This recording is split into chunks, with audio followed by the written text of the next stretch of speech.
Welcome. Thank you for joining me. My name is Kristin Neff, and I have devoted my life to both the researching and teaching of self-compassion. Let me tell you a little bit about my background. I'm an associate professor at the University of Texas at Austin, and I'm considered the pioneering researcher in the field of self-compassion studies. I actually was the first one to operationally define what self-compassion is. I created a scale to measure it, and I've conducted dozens and dozens of research studies showing the benefits of self-compassion. More recently, however, I've really been spending most of my energy and time teaching people how to be more self-compassionate. We know it works through the research, and now I'm passionate about how do we help people learn to adopt this really healthy way of relating to themselves. So with my colleague, Chris Germer, I've helped develop the Mindful Self-Compassion Program, which we teach all over the world. We've taught tens of thousands of people at this point how to be more self-compassionate. We have teachers, again, in all corners of the globe. And I'm so excited to share information about self-compassion because it has radically transformed my own life, and I'm sure it will radically transform yours as well. I'm so grateful you've decided to join me and learn a bit more about self-compassion because you know what? The world needs more self-compassion. We need more self-compassion so that therefore we have the resources to actually give compassion to others. But it can take a bit of courage to learn how to open our hearts to ourselves, to learn how to accept ourselves as we are. But if we do, if we persist, I promise you, it can really change your life for the better and allow you to give to those you love in a much deeper and more fulfilling manner. At the end of this video, I'll be sharing with you a very simple practice that you can use in your daily life to really help you cope in an effective manner with any struggles that may arise. But first I'd like to tell you a little bit, give you a little story of how self-compassion has actually helped me cope and why I'm so passionate about the importance of learning to be self-compassionate. Actually, I'd been researching self-compassion for several years when I really had to put it to the test. In the year 2005, my son Rowan was diagnosed with autism. And it was, at that point in my life, one of the most difficult challenges I ever had to face. And thank God I had several years of self-compassion practice under my belt to help me deal with it. So the day I got the diagnosis, very, very difficult feelings arose. I was actually on my way to a meditation retreat, and I said to my husband, listen, I'll cancel the retreat, we'll stay home and process. And he said, no, please go to your retreat, practice self-compassion so you can come back and help me cope. So I did, and I went on the retreat, and because of my self-compassion practice, I knew my first step was just to allow myself to feel whatever it was I was feeling. Now, you know, when the child that you love more than anyone else in the world has a major health issue like autism, feelings come up that you think you aren't supposed to have. I mean, feelings of disappointment, some feelings of grief. And at first I started to think I shouldn't be having these feelings, but then I knew from my self-compassion practice that I needed to allow myself to feel whatever I was feeling and to give myself care and love and support as I was going through it. So I allowed myself to have all my difficult feelings. I didn't fight them. I comforted myself. I rocked myself. I was kind to myself. Kristin, this is so hard. I'm here for you, darling. And what it did is it allowed me to much more quickly get through the stage of kind of shock, my son's autistic, to more quickly moving to the stage of, and I love him anyway. By allowing myself to feel whatever it was I was feeling and to accept myself unconditionally as a autism mother, I was able to much more quickly move to the point of being able to accept Rowan unconditionally, right? So the more compassion, love, and support I gave to myself, the more compassion, love, and acceptance I was able to give to Rowan.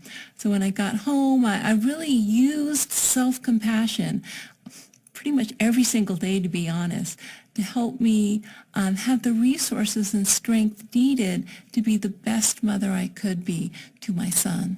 And it made such a huge difference. Because I've seen in my own life how powerful self-compassion can be to help cope with life's difficulties, that's really drives my passion for doing the research. And at this point, there are hundreds, I think 1,000 studies at this point, showing the health benefits of self-compassion. So self-compassion is linked to less anxiety, depression, stress, greater happiness, greater coping skills. And given all we know about self-compassion, you might be asking yourself, well, why aren't people more self-compassionate? Why don't we teach this to our kids growing up? And it's because in our culture, we have very big blocks to self-compassion, misgivings about self-compassion that get in the way. In fact, research shows that maybe the biggest block to self-compassion is a very firm belief people have that it's going to undermine their motivation, that they won't try to succeed, they won't reach their goals if they're kind to themselves. In fact, research shows it's just the opposite.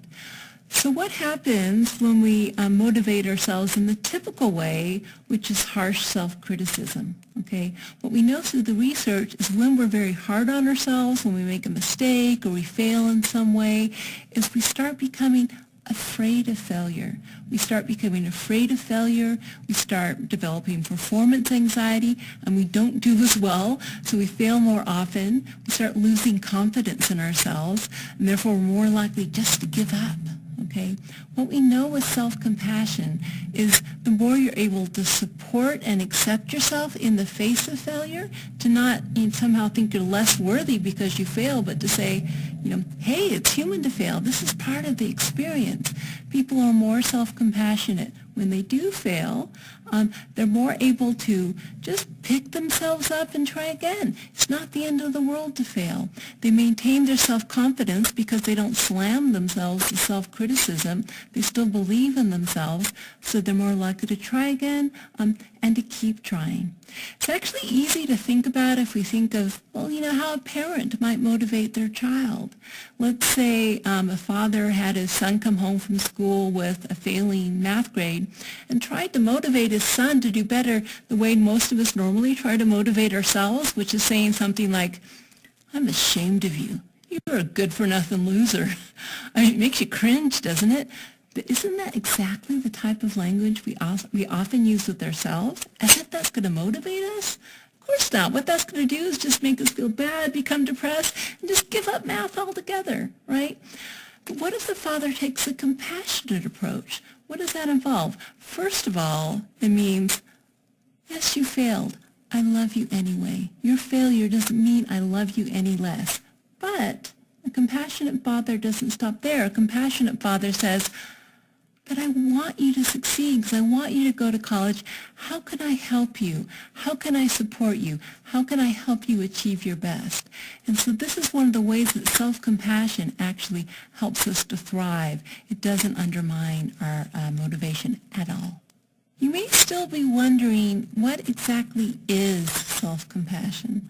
Well, one of the easiest ways I could explain what self-compassion is treating yourself with the same kindness, care, support, understanding when you're struggling, especially when you struggle because you failed in some way or you're feeling inadequate, that you would show to a really good friend that you cared about.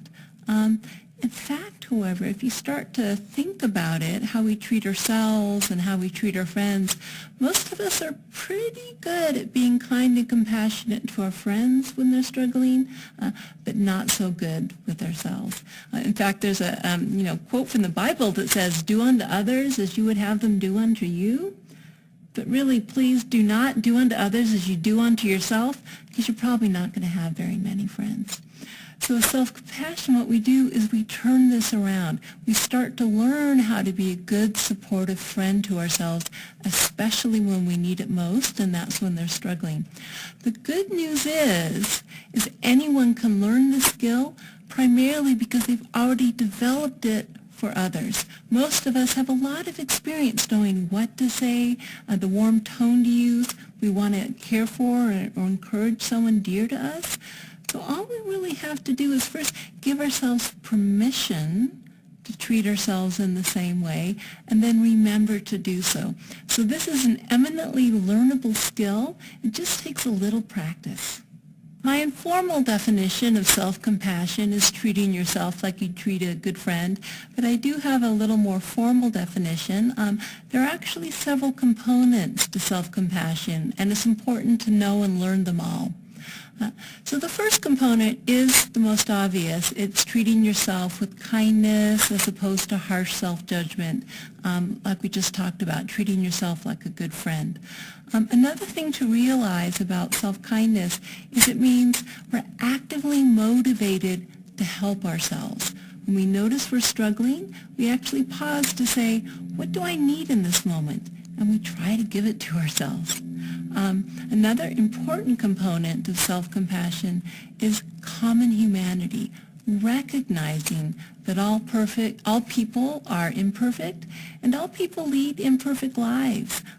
It's so funny, even though we know this intellectually, when we fail or something is difficult in our life, we feel something has gone wrong. This is not supposed to be happening. Who said? In fact, isn't that what it means to be human, to make mistakes, to have difficulties come up? When we remember this, instead of feeling isolated by our mistakes or by our struggles, it actually allows us to connect more deeply to the other human beings who are surely going through the same struggles as we are. And then finally, the foundation of self-compassion is actually mindfulness. You may have heard a bit about mindfulness. Mindfulness refers to the ability to be present with what's happening as it's happening.